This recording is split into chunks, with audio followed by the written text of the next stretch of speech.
Você não se vê como gatita, comece a se ver como gatita. Porque essa é a nossa identidade, esse é o nosso chamado. E essa é a unção que repousa de uma forma muito peculiar sobre a ICG. Em nome de Jesus. E queridos, essa palavra é liberada a uma única pessoa.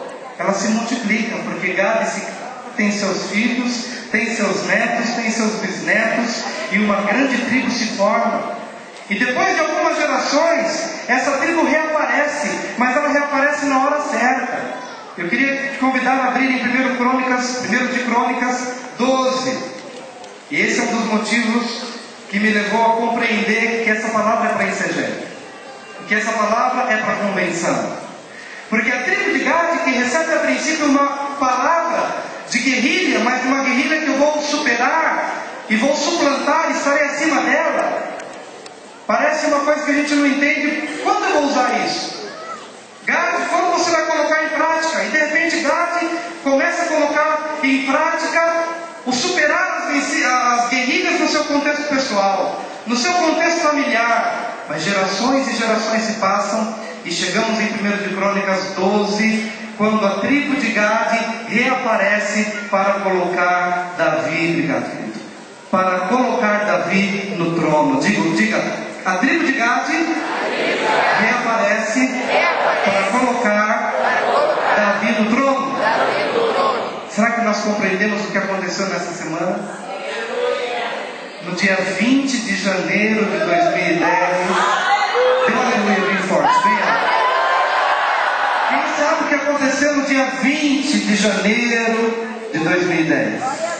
Subiu para essa escadaria, aquela que há de ser, em nome do Senhor Jesus Cristo, a governante da nossa nação brasileira. E os gaditas estavam lá.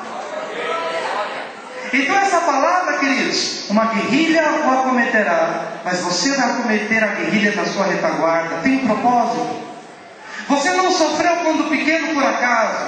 Você não passou por situações de desprezo, de humilhação, de pequenez por acaso. Você não passou por perdas na sua vida por acaso. Deus estava forjando em você uma identidade de gadita, para que no seu devido tempo você se levantasse como gadita, para colocar alguém no trono. Para colocar alguém no trono de uma nação que no passado era uma nação feiticeira, idólatra, mas agora já é uma nação de adoração em nome de Jesus.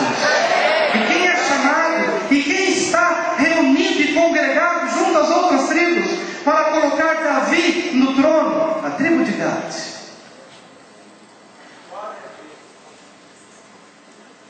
Gostaria que você começasse a sonhar com o dia 20 de janeiro. Gostaria que você começasse a partir desses dias a ver o que aconteceu e que o Senhor colocou no coração do apóstolo há anos de antecedência. Dia 20 de janeiro vocês estarão em outro lugar, por um propósito, com um propósito. E eis que de repente sobe alguém com uma testificação clara no nosso coração de que para a nossa nação brasileira é Davi.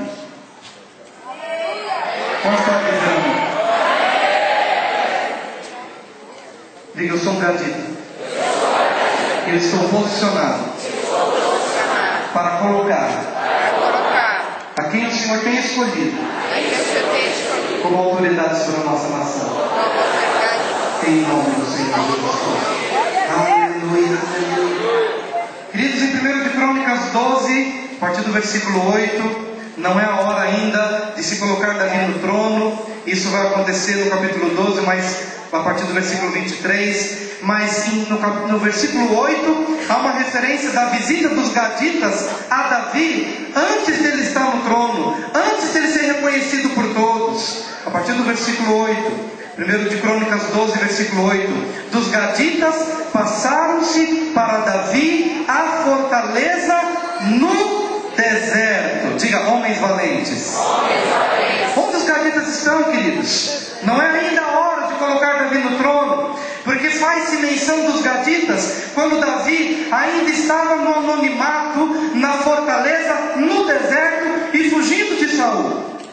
É fácil seguir o rei quando o rei está sendo aclamado por todos, mas nem sempre é fácil você ir atrás do rei e vê-lo como rei, quando ainda ele é um fugitivo, quando ele está na fortaleza, no deserto.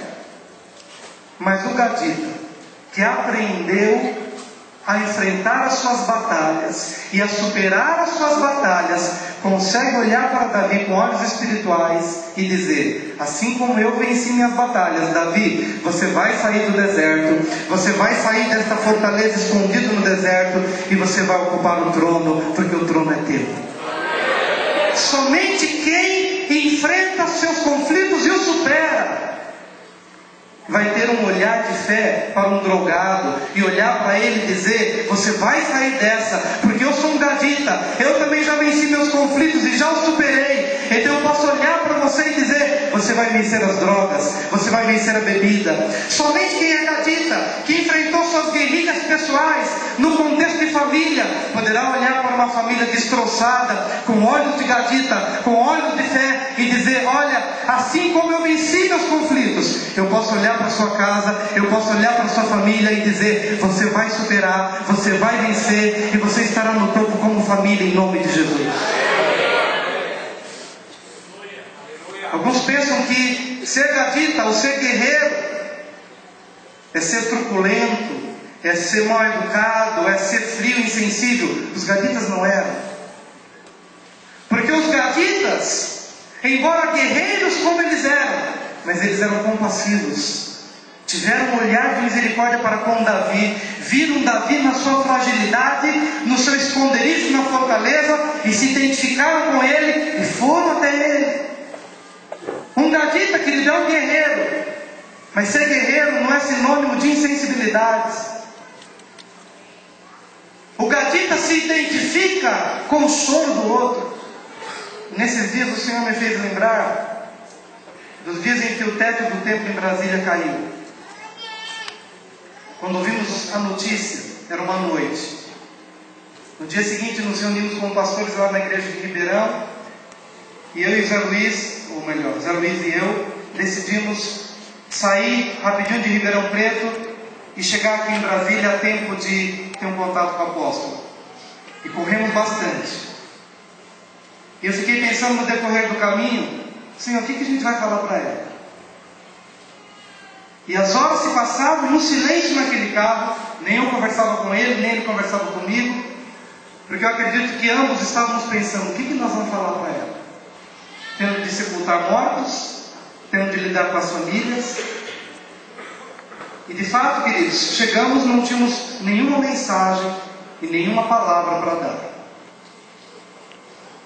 E quando eu olhei para ela, ela estava ali ministrando, e um pouquinho de longe vi uma lágrima caindo dos seus olhos, e eu fiquei totalmente perdido, sem saber o que falar com ela. Mas quando eu me aproximei dela, simplesmente dei um abraço, e ela olhou para mim e disse: obrigado porque você veio. E a única coisa que eu tinha para dizer é: estamos juntos. Eu não tenho uma mensagem para dar, eu não tenho uma palavra para transmitir, mas eu tenho a minha pessoa e o meu coração. Tenho o meu respeito, a minha admiração, tenho o meu carinho, tenho a minha presença.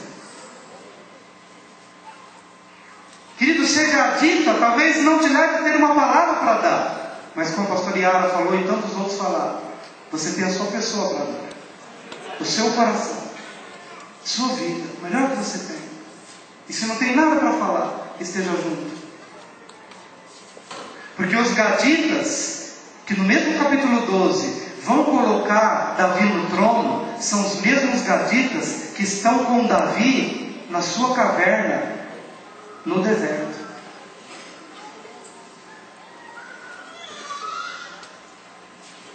Em nome de Jesus.